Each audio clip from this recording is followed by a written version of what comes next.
Yo, what's going on, guys? It's Houston Sports Talk back into the video today, and today we're going to be talking about the Houston Texans, as the Houston Texans are shocking the entire NFL. Just quite literally.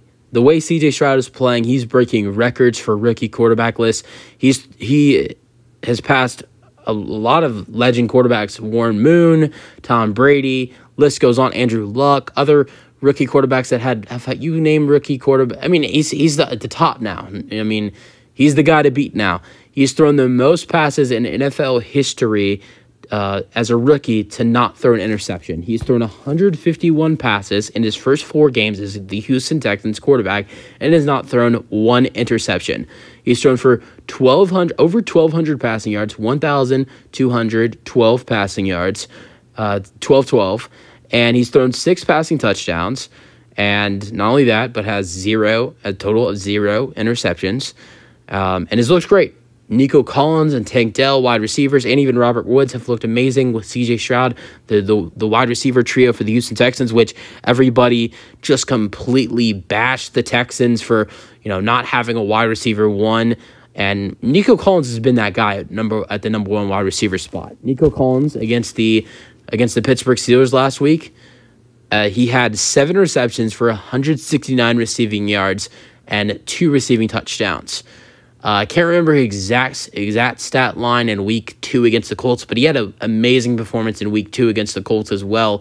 I remember week 1 he had 80 receiving yards. I think it was with 8 or 9 receptions against the Ravens. Week 2 against the Colts, he had it was over 100. I think it was 135 or 140 receiving yards against. Yeah, I believe it was 130 something. I believe it was 130. It was 130 or 130 something. 130. It was in the area of 130 to 135 receiving yards with 1 touchdown against the Indianapolis Colts. He's had 2 games with 130 or more receiving yards.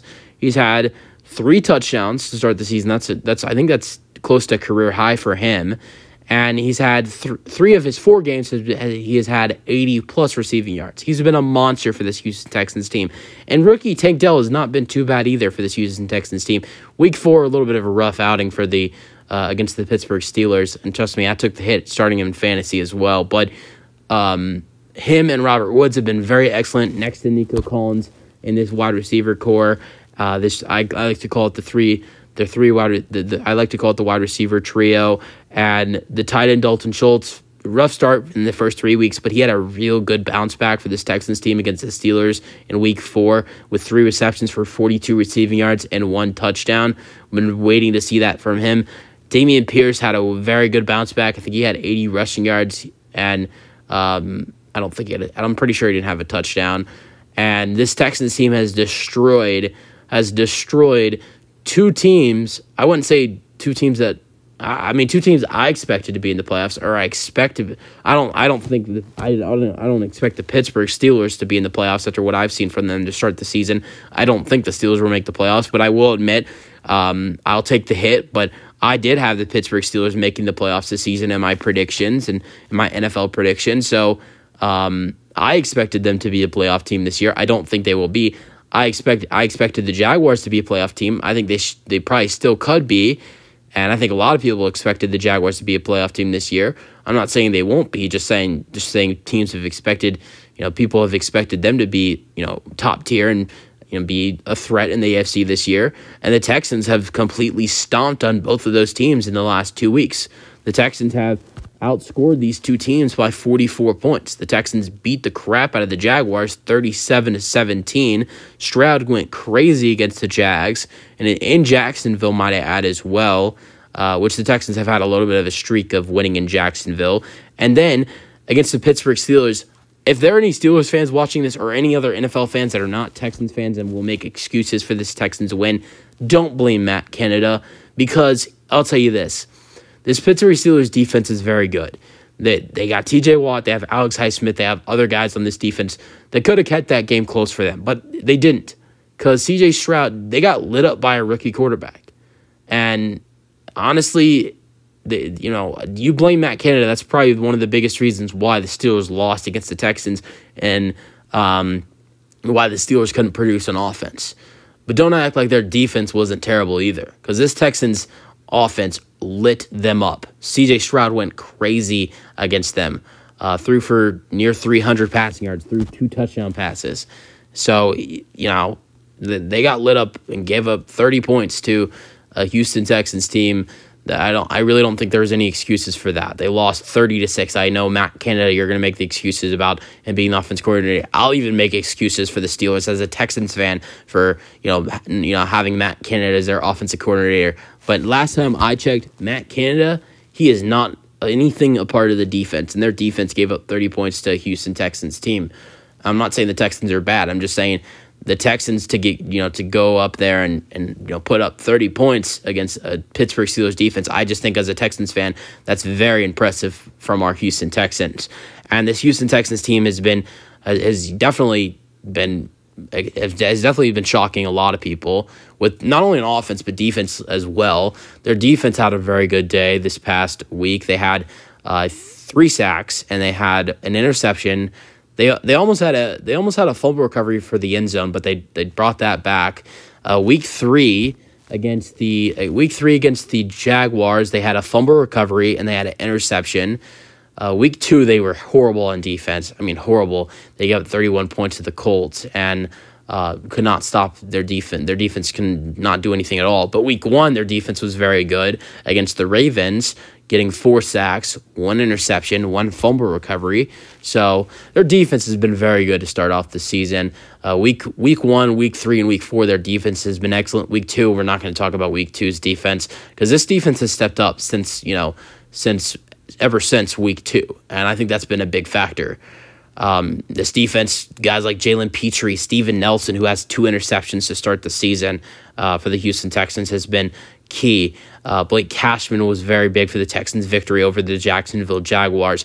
Will Anderson Jr., rookie, has been very good. Another rookie from Alabama, Henry To'o, has been very good for the Houston Texans, getting tackles for loss all over the place.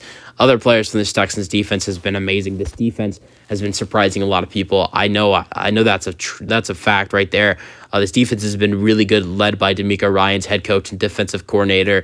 And not only are the defense surprising a lot of people, but C.J. Stroud and the offense are surprising a lot of people. And I truly think, and I'll go over the Texans' schedule. I think the Texans, I think, in my opinion, non-biased, and people could call me biased, but I think the Texans have to be the favorites to win the AFC South, in my opinion. If you look at their schedule and look what they have down the road, I'm just going to go over their schedule and how I think they'll finish the season. All right, let's go over it. So this upcoming week, they play the Falcons.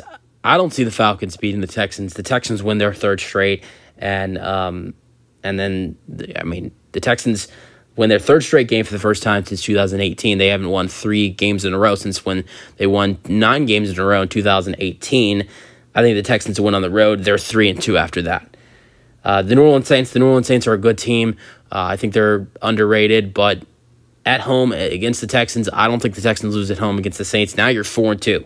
The Carolina Panthers, the Panthers are terrible, and that's a revenge game for C.J. Stroud, going up against the Panthers, who passed on C.J. Stroud, who's been lighting it up in the NFL, matching up against Bryce Young, the guy they took. I don't see the Texans losing that game. So now you've won 5 straight games. You're 5-2.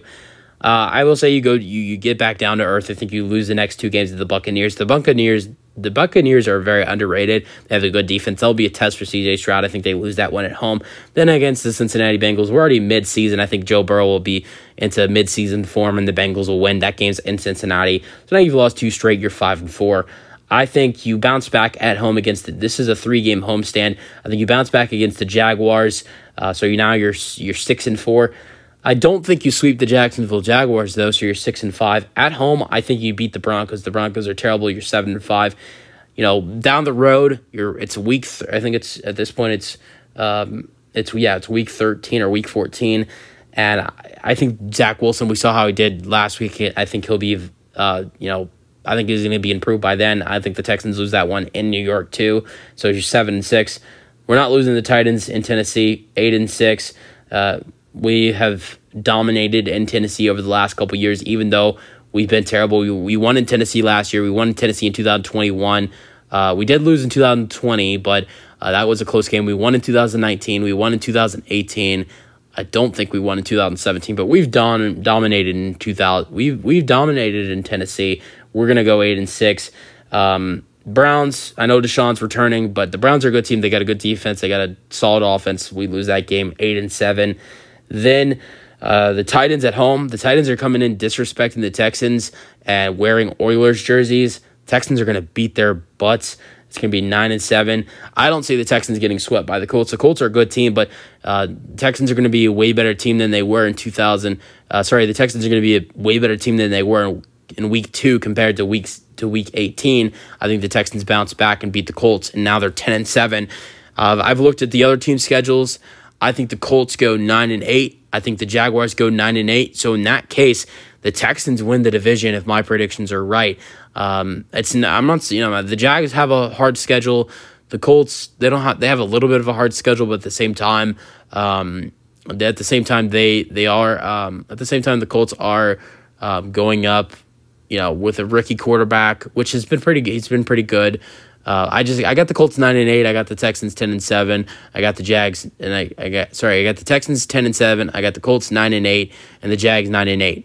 Maybe one of those teams, the Colts or the Jags, can make it in as a wild card spot, but I think the Texans are going to win the division and shock a lot of people. They're already doing that, beating the Steelers, and not only beating the Steelers, they beat the Steelers and the Jaguars by a point differential of 44 points, beating the Jaguars by 20 points and the Steelers by 24. So this Texans team is underrated. They're shocking the NFL, and I think the Texans are going to win their next 3 games and go on a 5-game winning streak and end up winning 10 games in the regular season. That's the video. Hope you guys enjoy them thoughts, and peace out. Go Texans.